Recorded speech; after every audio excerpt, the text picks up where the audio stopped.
Donc l'association Centre de victimologie pour mineurs a souhaité organiser une journée dédiée à la prostitution des mineurs en 2019, puisqu'on se rend compte que c'est un phénomène en pleine explosion, alors qui existe depuis certes fort longtemps malheureusement, mais qui pour le coup aujourd'hui explose dans la diversité des situations de prostitution que l'on peut rencontrer.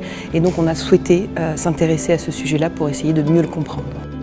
Alors, je m'appelle Michela Marzano. J'ai abordé la question du consentement et notamment la place du consentement lorsque on se trouve dans une situation compliquée, notamment celle des relevant de la prostitution.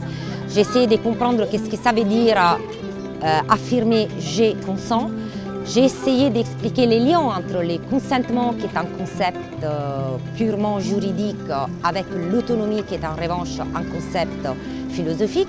La question qui se pose concernant le consentement et la relation entre consentement et autonomie est justement là, c'est-à-dire, est-ce que nous pouvons dire, nous pouvons soutenir, nous pouvons affirmer que le consentement, en tant que tel, permet de distinguer les actions licites des actions illicites, les actes moraux des actes immoraux.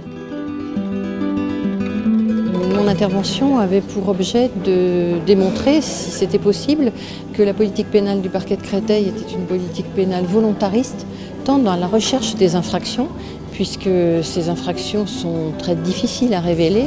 D'autant plus que certaines formes de prostitution prennent un aspect très revendiqué par les jeunes, qui disent, qui gèrent, qui le souhaitent et qui souhaitent.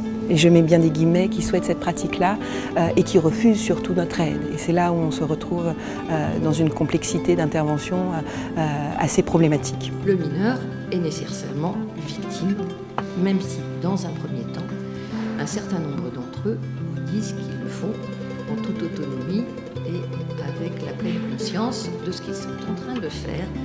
Les éducateurs ici présents connaîtront ce que l'on qualifie dans un certain nombre d'aides sociales à l'enfance de phénomène Zaya. Ce colloque correspond pour moi d'abord au fait qu'il y a de plus en plus de monde qui prennent le temps, une journée, c'est pas rien dans un emploi du temps, de se dire écoutons ce qui se passe, écoutons les avis des uns ou des autres. Sur les procès, vous instruisez, j'ai entendu qu'il y avait un procès concernant les clients. Deux. Donc c'est pas beaucoup quand même. On les voit plus ces gamines.